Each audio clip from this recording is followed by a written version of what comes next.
సత్యనాజర్ ఆగే. ఈ వానాకాలం ఏం పంట వేస్తున్నావే? 3 ఎకరాలు మొక్కజొన్న వేస్తా, 2 ఎకరాలు వరి వేస్తా.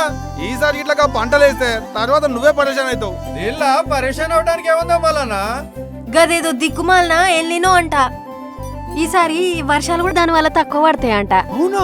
చూస్తూనే ఉన్నాం కానీ వాతావరణం కూడా ఎట్లున్నదో. అట్లయితే ఈసారి వ్యవసాయం ఎట్లా మరి? అందుకనే మన తెలంగాణ వ్యవసాయ శాఖ వాళ్ళు ఏం చెప్తున్నారంటే ఆ వరి మొక్కజొన్న గిసొంటి కాకుండా తక్కువ నీళ్లతోనే సాగు చేసే పంటలు గవే జొన్నలు, మినుములు, కందులు, చిరుధాన్యాలు వీటితో పాటు కూరగాయలు కూడా పండించుకోమన్నారు అన్న. ఎక్కువ నీళ్ళు అవసరమయ్యే పంటలు వేసి తర్వాత కన్నీళ్లు పెట్టుకునే బదులు తక్కువ నీటితో పండించేవి పెసర్లు, కందులు, మినుములు ఆ పంటలనే వేద్దాం. అది లెక్క. మన తెలంగాణ ప్రభుత్వం వ్యవసాయ శాఖ చెప్పిందంటే మన మంచి కోసమే. రైతు బాగుంటేనే రాష్ట్రం బాగుంటుంది. వ్యవసాయ శాఖ తెలంగాణ.